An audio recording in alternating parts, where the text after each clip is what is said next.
حضرت انس رضی اللہ تعالیٰ عنہ فرماتے ہیں کہ حضور اگر کسی پتھر پر قدم رکھتے تو وہ پتھر نرم ہو جاتا، اور یہ تعجب کی بات نہیں ہے، نہ ہی کوئی اچنبے کی بات ہے۔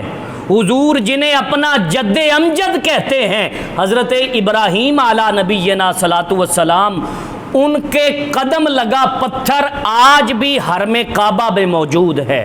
مقام ابراہیم جسے آپ کہتے ہیں، وہاں پر جو پتھر پڑا ہوا ہے اس پر حضرت ابراہیم کے قدموں کے نشان ہیں۔ تو حضرت انس فرماتے ہیں حضور جس پتھر پر قدم رکھتے وہ پتھر نرم ہو جاتا، اور عرفات سے 10 کلومیٹر دور ایک مقام ہے ذوالمجاز۔ حضور علیہ الصلوۃ والسلام سفر میں تھے، آپ کے چچا حضرت ابو طالب بھی ساتھ تھے۔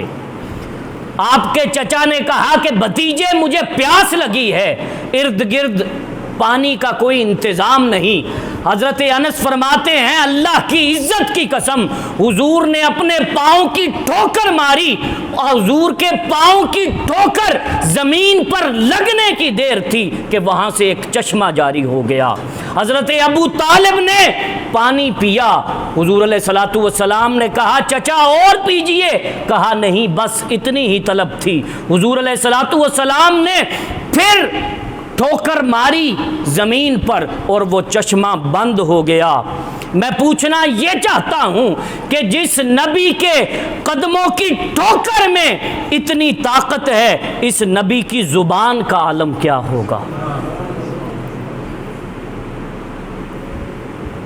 اور حدیث میں آتا ہے کہ حضرت علی المرتضیٰ رضی اللہ تعالیٰ عنہ ایک دن علیل تھے، حضور علیہ الصلوۃ والسلام تشریف لائے اور حضور نے پوچھا علی کہاں ہیں؟